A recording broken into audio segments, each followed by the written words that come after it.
Hey guys, Mr. Andrew here. In today's lesson, we're going to talk about question tags. What's a question tag, you say? They are short questions that we add at the end of the sentence and are mainly used in speech. So these are things that normally happen in oral English when we are talking to another person face to face, but we will also see them sometimes written in narrative, in stories. When a character speaks, we will also see them there. They are used to check something that we already think is true, or to get a reply from the person we're speaking to. If we want the other person to interact with us, we would use question tags. Let's imagine this situation. Say I'm walking down the street, and I bump into somebody that I know her face, I've been with her in some situation, and I think her name is Maria, but I'm not sure. And we start talking because she recognizes me as well. So I say to her, "Your name is Maria." Okay? And I want to check, just to make sure. Isn't it? Okay? "Your name is Maria, isn't it?" And this person will probably say, "Yes." Okay, and now I feel good about myself because I've checked that her name is Maria. I was right. She knows I knew her name, and then we can start having a conversation. "Your name is Maria, isn't it?" That "isn't it" is what we call a question tag. How do we form these question tags? What do we need? So we need three things. The first thing we need is a correct auxiliary verb, okay? These auxiliary verbs, if you remember, is the verb do, the verb be, and the verb have. These are the three auxiliary verbs that we have. If we're talking about the present, we would use do or does. Remember, does is for the third person singular. The verb to be would be I am, you are, he, she, it is, okay? We are, you are, they are. Or have for the present. If it is the past, we use did, was or were, or had, And we use will or won't for the future. That is the first thing we need. What is the second thing we need? We need a pronoun. We can't say, in the example that we had before, okay, your name is Maria, isn't your name? Okay, we can't say that. We can't say your name is Maria, isn't your name? Okay, we have to substitute your name, which is the subject of the sentence, for a pronoun. Your name is a thing. We would substitute it for it. So your name is Maria, isn't it? Okay, and just so that you're perfectly clear on this, a negative auxiliary verb if the sentence is positive, and a positive auxiliary verb if the sentence is negative. We switch them around like this. So your name is Maria is a positive sentence. Isn't it is the negative question tag. Okay? Let's see some examples. Okay, so here we have it's cold today. It is cold today.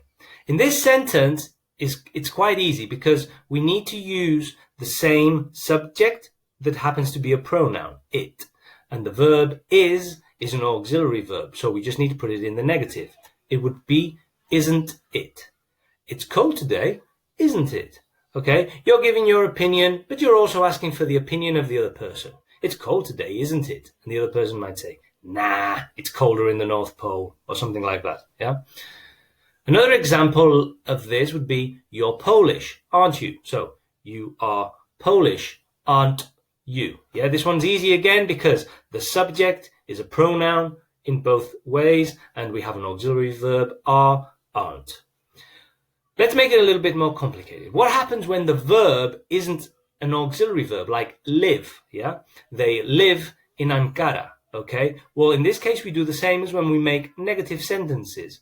They live in Ankara, they don't live in Ankara. We use the auxiliary verb do. So, they live in Ankara, don't they? The negative of do is don't. They live in Ankara, don't they? Okay, another example, for example, with finishes. The match finishes at 8, doesn't it? The match finishes at 8, the match doesn't finish at 8. We use the auxiliary verb do in the negative. Okay, the match is a thing. It's an it. So it's third person singular. That's why it's doesn't and not don't. Doesn't. And the match is it. It's a thing. Match finishes at 8, doesn't it? Let's see if we can get the next one. Your sister, we can substitute for she, worked. It's not an auxiliary verb, so we need to use do. But this time it's in the past, because worked is a verb in the past. Your sister worked in the USA. Didn't she? As you can see, this is a little bit more complicated, so we need to pay special attention. Let's see some more simple ones. We've met before, haven't we? We have, becomes haven't we? You will be okay, won't you? The negative of will is won't. You will be okay, won't you? And the same with hypothetical sentences like, you'd go on holiday with me, wouldn't you? You would go becomes wouldn't you?